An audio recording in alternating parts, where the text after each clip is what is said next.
It's hard to imagine how one can is costing taxpayers so much. 39 people selected at random by a computer will ultimately make up the pool of jurors who will decide Corin Brown's fate.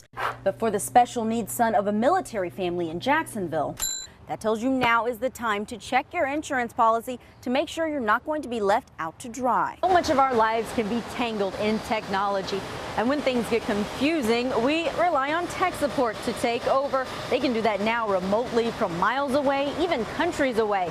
But when the wrong person took over for a Jacksonville grandmother, she told me she was only trying to do the right thing. Cleanup has been happening at the site, and it's under a warning not to drink, swim. Out from Guatemala was being smuggled, and that the people responsible lived on Torrey Lane in northwest Jacksonville. Now, according to the criminal complaint affidavit in this case, ICE agents didn't find the minor or the person of interest, but they rounded up those 6 people, 5 of whom entered this country legally. That's right. We just learned from the FBI that they have completed their search of this home on Thelma Street. An absolutely incredible story, Heather. Now, this birth, the family tells me, was full of surprises. First of all, they didn't know the gender of their baby that was coming. They, of course, didn't know the time, but when they arrived here at St. Vincent's, they took a wrong turn. They were trying to get to the family birthplace, ended up here at the main entrance, and it was in this parking lot that they realized they wouldn't be able to have enough time to get Mother Lauren to the hospital. So the father tells me it was the catch of his lifetime.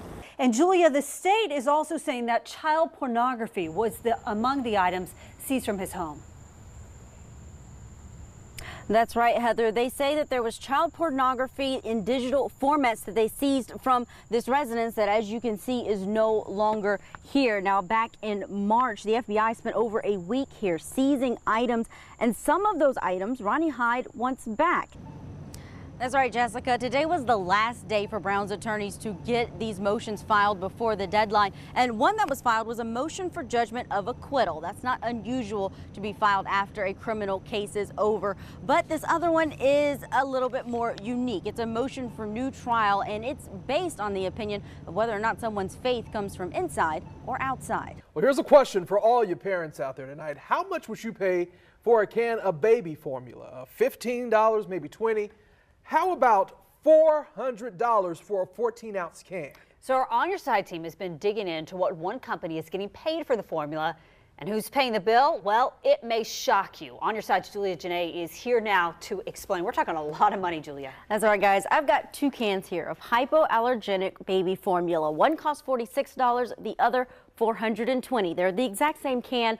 The only difference is one was paid with taxpayer money. Now, we were contacted by a military family about their sky-high pricing that they noticed on their TRICARE insurance. Over $400 for a can of formula was being paid by TRICARE for their special needs son who requires this kind of formula. Now, we've been digging into why the government is spending so much and why anyone else can buy it directly from the company for 10 times less. I hope you'll join me later tonight for our full story on why Uncle Sam is paying so much and what health insurance red flags you need to look out for. That's on First Coast News tonight at 11.